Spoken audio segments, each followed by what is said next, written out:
In my 35 years of being alive, this is the most vivid memory I have. I will never forget this moment. I walk into Nate's room, I said, Nate, I need a sleeping bag. I said, bro, I'm sleeping on the street tonight. For the next 6 months, I slept on the street. I slept behind dumpsters so people couldn't find me. I slept in dirt fields so people couldn't find me. If I was lucky, I got a Motel 6. If I was luckier, I got somebody's couch to sleep on. Something I said I would never do was put a needle in my arm to use drugs.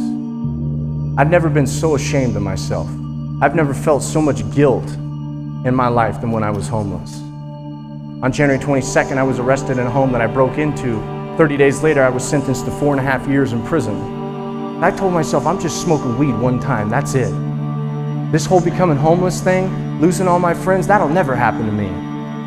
I remember when I got to prison at Wasco State Prison on D Yard, cell 254, I had the top bunk. I walk into my cell, I lay down on my bunk and I look up in the ceiling. Somebody had written this quote with a pencil in the ceiling. It said, be careful what you think, because your thoughts become your words.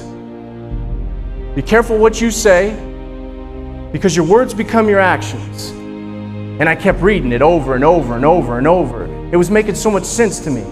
So I set 4 goals while I was in that prison cell. I said, when I get out of here, I'm gonna race BMX professionally. I'm gonna go to the Olympics. I'm gonna become a professional speaker. I'm gonna start a nonprofit organization called the Free Will Project, but I didn't know how I was gonna go from a prison cell to the Olympics. So I told myself this after learning a really valuable life lesson, and that valuable life lesson is this: if you could be trusted with little, you'll be trusted with much.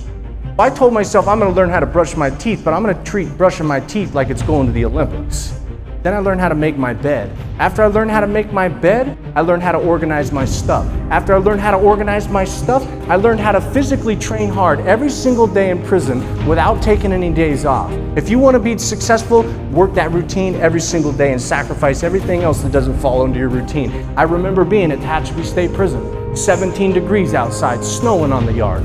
I can't take a day off because it's snowing. It's not snowing on the other side of the world right now. Somebody's getting to train in the heat. If I find a reason to take a day off today because it's too cold, guess what? When it's too hot, I'll find a reason to take a day off then. So I was done making shortcuts. I was done making excuses. I was going to work hard every single day and focus on my dream and focus on my gift. I paroled prison December 13, 2008. After 2 years of being in prison, I hadn't touched a bike in 7 years. I took 3rd place. That first year, I won 5 races at the lower pro division, and I moved up to the Olympic level in 2010. In 2011, I made 6 finals before I blew my knee out. And I had to have knee surgery that caused me to not be able to race BMX professionally anymore. And I was crushed, because my biggest dream was to go to the Olympics.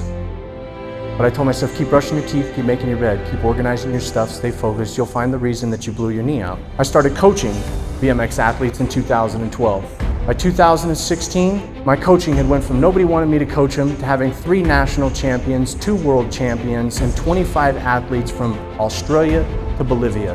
In 2016, in July, I got a phone call from my top female athlete, Brooke Crane. She said, pack your bags, Hoff. You're going to the Olympics. I made the Olympic team, not as an athlete, as a coach. When I got off the plane, I started crying. I'll never forget when I got to the BMX track where the Olympics was going to be raced.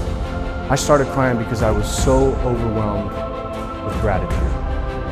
I worked so hard and sacrificed so much and gave even when I wasn't getting paid for it, because I believed in my gifts. It doesn't matter how gifted you are at something, you're going to fail 1,500 times before you actually get to see your dream the way you see it. And if you don't learn how to fail and get back up, you're never going to get to where you want to go in life. I came here to tell you, one choice can change the rest of your lives.